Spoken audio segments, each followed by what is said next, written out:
These poems come from India's conflict forests, where land becomes ideology and survival turns ordinary villagers into combatants. In Bastar, when villages are erased, people are not left with choices, they are left with uniforms. I am Anil Mishra, and you are watching Bastar Diary, the Untold Stories.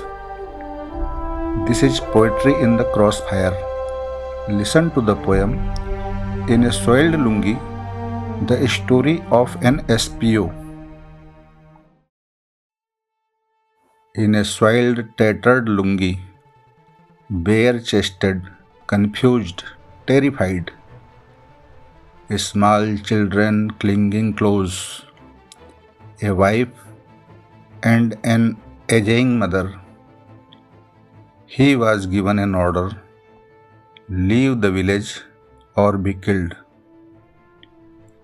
Across the river, inside that forest, stood his village, where the Naxal government ruled. 17 families were declared class enemies. This was revolutionary justice. They resisted for 3 days. Then came the night, violent, unforgiving. The deputy Sarpanch, his stomach was slit open. They swam across the river, children collapsing with hunger, and old women burning with fever. Shelter was found inside an ashram. Salwa Judum offered support.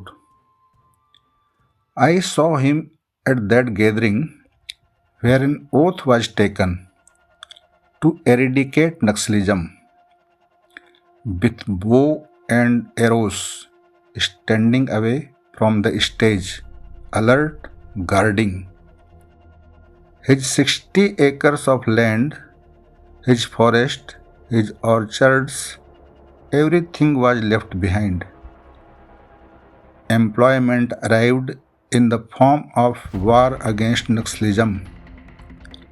2 months of training, a gun placed in his hands. His entire village is now SPO. An SPO settlement has been built near the district headquarters. The Naxals call him an enemy, and he still weeps. This land was ours, sir. We will return. If not today, then tomorrow, alive or dead. These poems are part of Bastar Diary, the Untold Stories. Season 1 documents real conflict narratives through Hindi stories and poems with English subtitles. This English poetry series runs alongside that journey, from displacement to memory, from the jungle to the world. The story is not over. It has only changed its uniform.